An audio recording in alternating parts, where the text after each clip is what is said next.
Yo l'équipe, c'est Was Gucci. Aujourd'hui, nouvelle vidéo sur NBA 2K25 les gars. On va parler du shoot. Je vais vous donner des astuces qui m'ont permis de progresser au tir sur ce jeu. Je vais vous donner deux jump shots que j'utilise sur mon meneur de jeu. Il y aura quelques highlights en background un peu plus tard. Et un gameplay au Proving Ground, donc le terrain d'essai 1v1 en mode classé avec ce même build. Mais avant de passer aux astuces, la famille, je tenais à vous remercier énormément pour le soutien que vous avez donné à la chaîne. J'ai pas les mots les gars, c'est juste fou. Ça fait moins d'un mois que la chaîne est active sur YouTube et on a dépassé les 100 abonnés. Donc là je crois au moment où je tourne cette vidéo on est à 105. C'est juste fou. Je vous remercie énormément pour le soutien. Et j'espère pouvoir continuer de vous proposer du contenu qui vous intéresse et qui vous aidera. On va passer aux astuces, l'équipe. Encore merci. Yokoso. Watashi no Soul Society e. Du coup, c'est parti pour les astuces, la famille. On va aller directement dans les paramètres de la manette. On va aller sur profil du timing de tir. On va mettre ratio risque récompense élevé. Alors, ce que ça va vous permettre de réaliser, c'est quand vous allez tirer et réussir à faire un bon timing, vous allez bien timer votre tir, les chances de green vont être plus élevées. Voilà, aussi simple que ça les gars. Donc, si vous n'utilisez pas ça actuellement sur Touquet, vous trollez. C'est le meilleur truc qu'il y a, ok?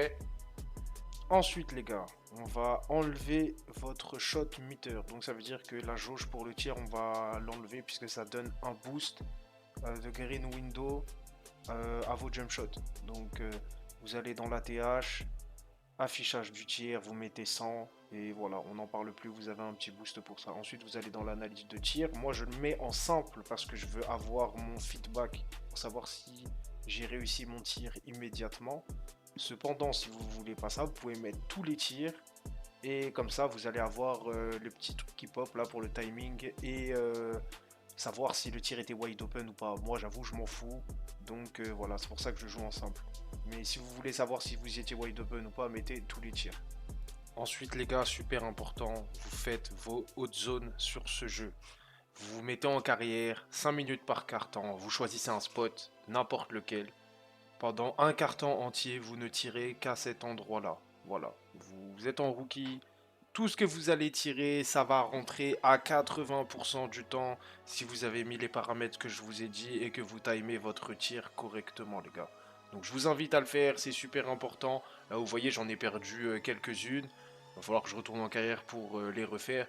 Mais voilà, si vous faites pas ça, les gars, vous tirez une balle dans le pied. Le but, c'est que vous marquiez le plus possible sur vos tirs. Donc prenez le temps d'aller faire ça en carrière, les gars. Et au moment où ça part, et bah vous recommencez, et ainsi de suite. Évidemment, pour faire ces hot zones, il vous faut un jump shot. Donc je vais vous donner les deux jump shots comme promis. Le premier jump shot, pardon, ça va être la base Cam Thomas, les gars, avec finition 1 Oscar Robertson et en finition 2 Colin Sexton. Oscar Robertson à 80%, 20% pour Colin Sexton. Vitesse 3 sur 4, parce qu'il y a plus de chances de réussite au tir plus votre tir est lent. Prouvé par Toukelab, les gars, je vous mettrai le graphe. Et si vous voulez utiliser l'autre jump shot, donc c'est la base Kyrie Irving, Oscar Robertson en finition 1, Dijon Temeray en finition 2, et pareil, vitesse 3 sur 4, les gars, 23% Oscar et 77% Dijon Temeray. C'est la base que j'utilise principalement sur les clips que vous allez voir. Car le jump shot est légèrement plus lent et du coup c'est plus facile à utiliser, surtout quand on va se mettre à utiliser le shoot en rythme, donc c'est à dire le tir avec le stick, voilà, tout simplement. Et le tir avec le stick, les gars, la green window elle est boostée de 70% je crois. Je vous mettrai le graphe à l'écran au moment de la vidéo pour que vous ayez vraiment le comparatif entre les personnes qui shootent avec carré et les personnes qui shootent avec le stick. C'est juste incroyable. Si vous le faites pas, les gars, et vous voulez pas vous adapter, bah vous vous tirez une balle dans le pied, les gars. Ça fait chier, je vous l'accorde, mais c'est une mécanique à prendre en compte. Et vu comment le tir n'est pas constant sur ce Touquet 25 actuellement, bah voilà, j'ai dû m'y mettre aussi. Donc maintenant il faut apprendre à dribbler avec ses sticks, se déplacer avec ses sticks, faire des quick stops avec ses sticks et en plus shooter avec son stick avec un bon rythme. Donc voilà les gars, si vous avez des difficultés à gérer le shoot en rythme, bah faites-moi signe les gars, peut-être je vous ferai une vidéo pour vous apprendre à tirer avec le stick les gars.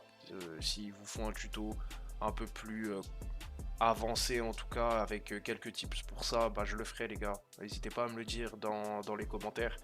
Mais voilà, depuis que j'utilise le stick, les gars, pour tirer, bah c'est beaucoup plus simple, hein, je vais pas vous mentir. La grid window est juste trop big, c'est juste comme ça. Là, tous les clips que vous allez voir là dans le reg, c'est la même game, hein. Donc, je crois à la fin, je fais du 9 sur 13, je crois à 3 points, un truc comme ça. C'est jamais vu en soi, hein. J'ai jamais fait ça avant. Quasiment 10-3 points en rec. C'est juste monstrueux, les gars. Surtout que je suis pas toujours avec des collègues en soi quand je joue. Là, je crois que sur ce gameplay, là, je suis avec mon gars Feno et Aquila, je crois. Donc Feno qui est un lock et Aquila qui joue pivot. Donc voilà les frères, je vous invite vraiment à essayer de maîtriser le tir en rythme avec le stick les gars, c'est vraiment important et la différence est juste monstrueuse. Donc ça fait chier mais il faut prendre le temps de le faire et j'avoue que depuis que je l'utilise, bah ça a changé pour moi. NBA 2K25 c'est un peu plus simple, surtout au niveau du tir. Donc voilà, ça fait plus de choses à gérer, mais c'est nécessaire. Vous voyez, même là, il y a un white qui va rentrer un moment dans les clips. Euh, c'est juste fou, frère. Voilà, hein, c'est tout ce que j'ai à dire, c'est juste fou. Alors que pourtant, je joue bien avec Iris Reward, là, dans la paramètre manette. Donc voilà, j'utilise carré aussi des fois, hein, ça m'arrive, hein. Vous verrez des fois dans la vidéo que j'utilise carré, mais si je peux utiliser que le stick, j'essaye en tout cas de m'habituer au maximum. C'est important. Donc voilà l'équipe. Et ensuite, on va passer tranquillement au gameplay Moving Ground, les gars.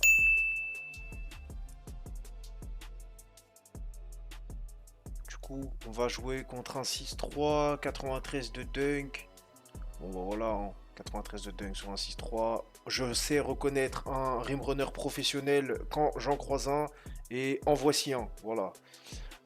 Donc là, bon, bah, on va défendre hein, tranquillement pour voir ce qu'on peut faire contre lui. En tout cas, il n'a pas envie de shooter. Je rappelle que j'ai que 74 de défense euh, extérieure. Donc je fais de mon mieux pour contenir le joueur. Bon, j'ai failli l'avoir. Finalement, il a quand même eu le dunk grâce à un crossover. Il n'a pas du tout l'intention de tirer. Là, je l'ai laissé ouvert. Il a loupé directement. Donc là, on récupère la balle et de faire mes petits combos pour voir si j'ai le rimrun de dispo. Il réussit à me contenir, donc on va pas forcer, on va tranquillement reset. Puis finalement, on va peut-être trouver une solution. Et la solution, c'est le crossover into the dunk. Et ça, c'est quelque chose que j'ai expliqué sur toutes mes vidéos, les gars. Le crossover, c'est cheesy, ça fonctionne toujours. Deuxième possession, je commence à essayer de faire mes petites bêtises. Direct là, donc là j'ai sauté avec carré, les gars, vous voyez, j'ai tout de suite loupé. Donc là je fais le spin into le step back de Zach Lavine pour le coup. Donc je suis wide open, j'ai aucune raison de louper mon tir, mais non, vu que bah, avec carré bizarre, bah j'ai probablement mal timé aussi, hein, forcément, puisque j'ai pas green. Mais voilà, plus compliqué. Et voilà, tir ouvert, loupé. Je rappelle que j'ai quand même 97 à 3 points. Donc bon, bah pour moi, un tir ouvert avec 97 à 3 points, je suis pas censé louper. Il a loupé son tir. C'est moi qui récupère le rebond. Je fais mes petits combos. J'essaye de voir ce que je peux trouver. Pour l'instant, il me clamps. Hein. Je lui mets un petit spin, le layup. Bon, bah, je suis wide open, mais je loupe. C'est dommage. Je touche la balle derrière, il récupère la balle. Donc on va repasser en défense. Petite remise en jeu. On est reparti. Donc du coup, bon, on essaye de voir que le poteau, ça y est, il commence à tirer. Il a loupé. Bon, comme je vous ai dit, le mec il a mis 93 en dunk, c'est pas pour rien. C'est que le gars il a pas de bague. Donc là, boum, je me mets à tirer avec le stick. Bizarrement, c'est green. Pourquoi? C'est un exemple, les gars. J'ai pris ce gameplay spécifiquement par rapport à ça. À chaque fois que j'essaye de tirer avec carré, j'ai quand même pas mal de chances de louper mes tirs.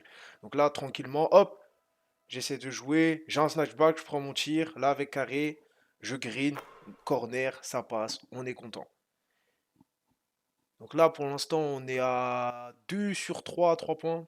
Donc là, on repart sur les combos, on essaye de voir ce qu'on peut faire pour voir si on a quelque chose de dispo. Et là, je prends un shoot, bon bah slightly early, pas bon.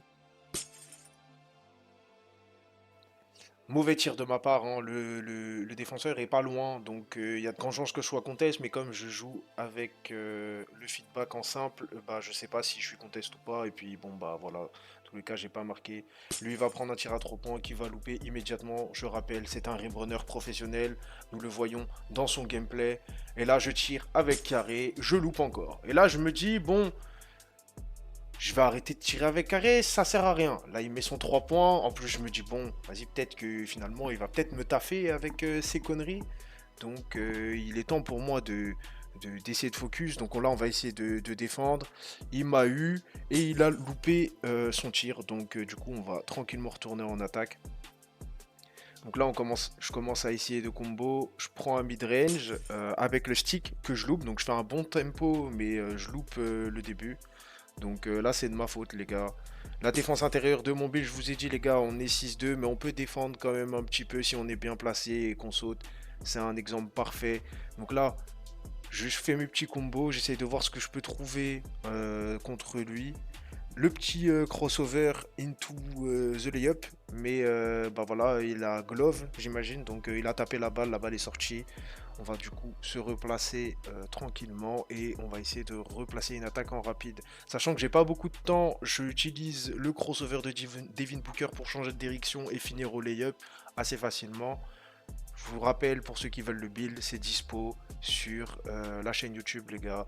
Donc là, le combo classique, je cours, snatchback, into the rhythm shooting, les gars. Donc le shoot avec le stick et c'est green direct. Donc là, j'essaye de faire un petit nutmeg pour retourner à la 3 et voir un peu comment il réagit. Je vois qu'il ne se passe rien en particulier. Je snatch, ma stamina commence à être basse. Je shoot avec le stick. C'est encore vert, les gars. Je vous dis, le stick, c'est trop fort. Si vous pouvez abandonner le carré pour tirer, faites-le, les gars. Donc là, j'essaye de voir ce que je peux faire. Alpine pour m'arrêter. Je vois qu'il monte pas. On tire avec le stick, les gars, c'est encore vert. On va même pas se prendre la tête des fois. Et ça sert à rien de faire des dribbles, hein. Si le gars il défend pas, on sanctionne. Le stick ne mentira jamais. Vous êtes en timing correct, vous allez marquer, les gars. C'est aussi simple que ça. Donc là, on essaie de voir ce qu'il fait avec 2-3 combos. Je re-shoot avec le stick et voilà, la game, c'est bouclé, les gars. Un 22-7, ça a été assez rapide. J'espère que le gameplay que vous avez vu vous a plu, les gars. Le but de ce gameplay, c'était vraiment d'exposer la différence entre shooter avec le bouton carré et shooter avec le stick en rythme. Et comme vous avez pu le voir dans la vidéo, bizarrement, je me suis mis à l'utiliser. Mes tirs sont rentrés beaucoup plus facilement. J'espère que toutes les petites astuces que j'ai pu vous donner vont vous aider à shooter mieux sur ce NBA 2K25. J'espère que vous avez apprécié la vidéo.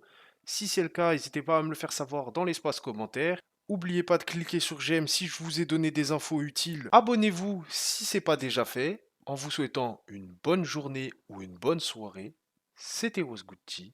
Prenez soin de vous l'équipe. Peace.